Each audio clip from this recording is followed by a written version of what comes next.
You know, Steve, you and I have been following the Senate for some time. Last night, spontaneity broke out, and you could actually see somebody on the floor that wasn't doing something that was poll-tested and market-driven. That's one thing, whether you're a liberal or a conservative watching Rand Paul.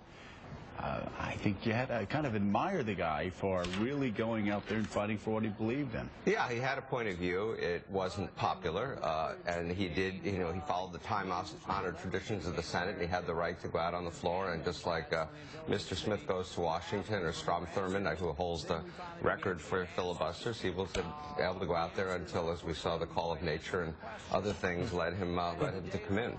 He had really widespread support. You had people on the left and the right supporting his asking the question, and a lot of us asking the question around this table. Does this administration really intend to move forward with killing Americans if there's not even an imminent threat? Senator Ron Wyden, hardly a bedfellow of Rand Paul, regularly came out and spoke on his behalf. A few people, Ted Cruz, Mike Lee, others, gave Rand Paul a break. You can ask questions in the middle of the filibuster, but they came up and gave speeches and asked questions. But if you wanted to shine a light on this issue, what better way to do it? This began rolling about noon yesterday, picked up steam over the course of the day, went into the evening network newscast. He shined a light, perhaps just for a day, but a lot more people today know about it than they did yesterday, about the question of whether or not the United States can use drones against its own citizens. And against its own citizens in the U.S. In this country. His issue is really using drones against his own citizens in the U.S. And Eric Holder sent a letter saying, don't expect, but if we have Pearl Harbor, if we have 9/11, I'm not ruling anything out. And it was fascinating, Jonathan Capehart, that Ted Cruz actually had asked the Attorney General in a hearing if, do you all, or will you rule out killing Americans on American soil with drones? And Holder wouldn't answer the question.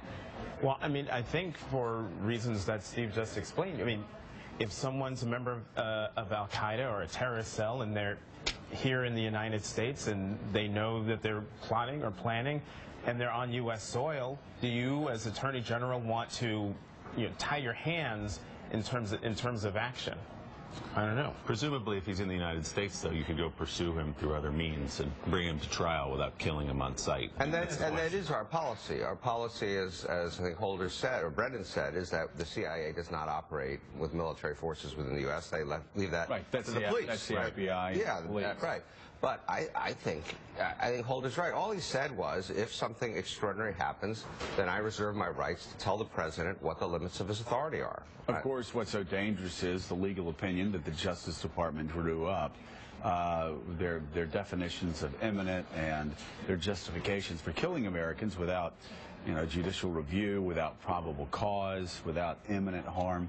That, of course, is what continues to make a lot of people very nervous. It's sort of John Yoo legal opinion on speed. Let's go to Capitol Hill right now with Kelly O'Donnell. Kelly, an interesting day on the Hill yesterday, filibustering by Rand Paul. It wasn't just yesterday, Joe. It ended just a mere hours ago when I was watching him at, I think, 1 a.m. Eastern.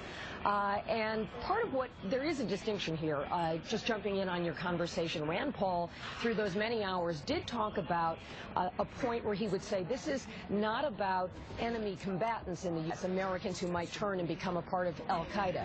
He was not opposed to that.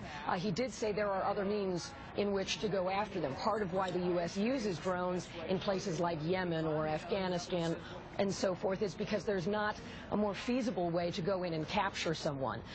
In the United States, the rules would be different because U.S. forces would have, in terms of law enforcement or even military, much greater access. So he kept talking about not killing someone, an American, at a cafe, in their home when they're sleeping, at times when there is not an imminent threat. It is a very narrow piece of the argument, but as the hours went on and on, more members of the Senate seemed to support the stand he was taking. And just so everyone is clear, you cannot sit down, and you effectively cannot stop talking, although other members came in and did sort of speechify a little bit to give him a break. Some brought him throat lozenges and water, and he had a candy bar or two that he would quickly take a bite of. But he was never able to leave to use the restroom or anything. So close to 13 hours, people respected the effort in that. So it is a very narrow issue. And he kept saying, why is it difficult for the administration to answer the question if it's not an imminent threat, if it is an American citizen who is not immediately plotting something, why can't they say that Fifth Amendment rights would pertain to any American citizen? So it's an interesting constitutional argument. It's an interesting hypothetical. And they're just trying to get more information, says Rand Paul. But it certainly got a lot of attention. And we're going to get to the underlying story here that's